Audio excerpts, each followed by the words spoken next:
ازيكم يا حلوين؟ عاملين ايه؟ يا رب كلكم تكونوا بخير. كل سنة وانتم طيبين جميعا يا رب. النهاردة يا بنات هنعمل تخطيط شهر ابريل، وطبعا بيوافق معانا ان هو اول ايام عيد الفطر المبارك. عيد سعيد علينا كلنا جميعا يا رب. كل سنة وانتم طيبين، ويا رب فعلا نكون فزنا بليلة القدر جميعا، ونكون فعلا قدرنا نحقق أهدافنا كلنا في شهر رمضان، ونكون فعلا قدرنا نستفيد من شهر رمضان بان احنا خارجين بحالة روحانية وبطابع روحي جميل وبعادات روحية جميلة، سواء صلاة الفجر او قراءة القرآن او الاذكار او الدعاء او الصلاة على وقتها او التدبر او ايا يكن العادة اللي احنا اكتسبناها يا بنات. فالحمد لله يا رب، وان شاء الله ايامنا اللي جايه كلها تكون خير.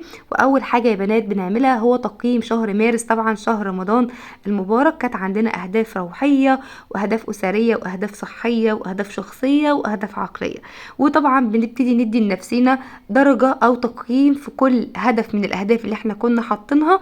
وطبعا انا كنت عامله فيديوهات كتيرة في كل المجالات دي، سواء خسارة الوزن او العناية الشخصية او ترتيب البيت او تنظيف البيت. كل الحاجات دي يا بنات هسيبها لكم في صندوق الوصف عشان تبقوا ترجعوا لها لو حابين تكملوا عليها لبعد رمضان ان شاء الله، وتكون عادات مستمرة معاكم.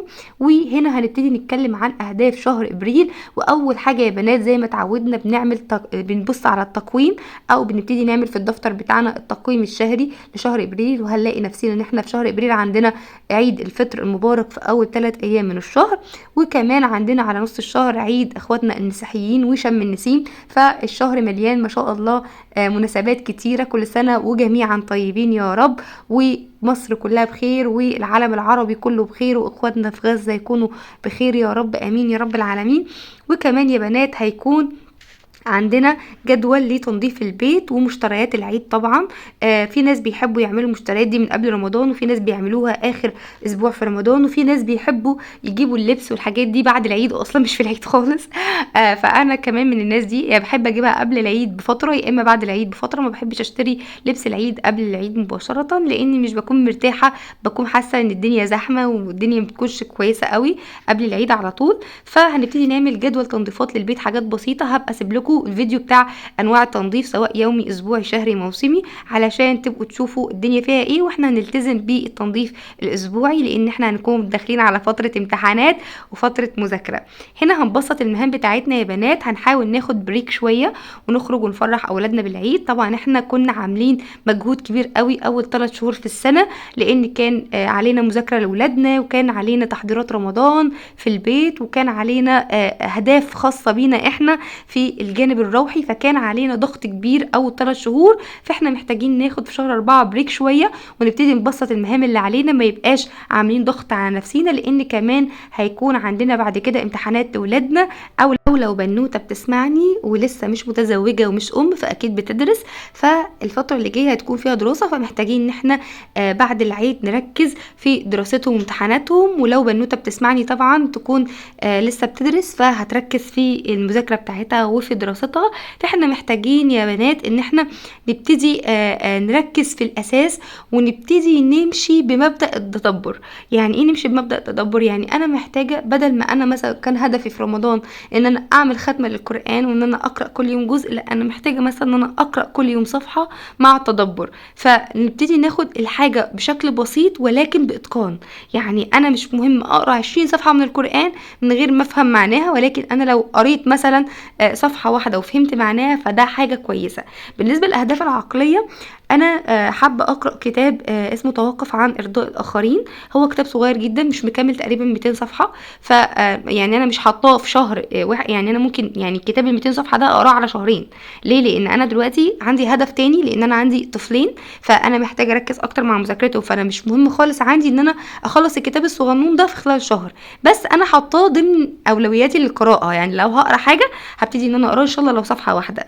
وهسمع طبعا كتاب صوتي ليه علاقه بتربيه الاطفال، الاسئله الايمانيه بتاعتهم. وهسمع درس ديني لدكتور والشيخ نبيل عوضي. انا طبعا كنت بسمعه الفتره اللي فاتت ومرتاحه جدا عليه يا بنات. ابقوا لو حابين تسمعوا درس ديني ابقوا اسمعوا له. وبالنسبه للاهداف الصحيه والعنايه الشخصيه هبتدي امشي على روتين بسيط سواء للتمارين الرياضيه او العنايه الشخصيه. طبعا العنايه الشخصيه ما ينفعش فيها اي كلام يا بنات، حتى لو هعمل روتيني اليومي بس. و يعني النظافه الشخصيه دي اهم حاجه اللي هي الاساسيات يا بنات زي ما قلنا. والتمارين الرياضيه ممكن تبقى ربع ساعه 10 دقائق، يعني كبيري قوي نص ساعه، ده لو انا عندي وقت. ما عنديش وقت يبقى 10 دقائق ربع ساعه بالكتير.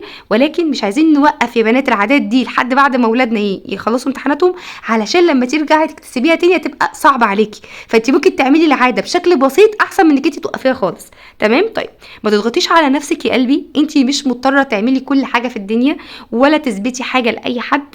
وما تنسيش ان في اولويه وهي دراسه اولادنا وامتحاناتهم. فلو انت بيكون عليكي ضغوطات كبيره لانك انت بيبقى عليكي مهام في البيت، وكمان لو بتشتغلي بيكون الموضوع اصعب، وكمان بيكون عندك اولاد فالموضوع بيكون اصعب واصعب ودراستهم وامتحاناتهم. فانت مش محتاجه تعملي نفسك سوبر وومن وان انت هتعملي كل حاجه وهتعملي كل حاجه بيرفكت بيرفكت بيرفكت. لا، مفيش الكلام ده يا بنات. نحاول على قد ما نقدر نبسط المهام على نفسنا، ولكن العادات اللي احنا اوريدي اكتسبناها نعملها حتى لو بشكل بسيط.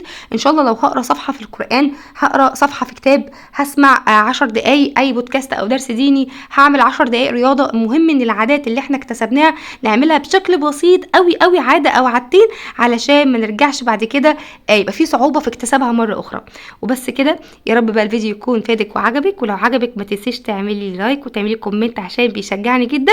وما تنسيش طبعا ادومه وانقل. وكل سنه وانتم طيبين وعيد سعيد علينا جميعا يا رب. يلا باي.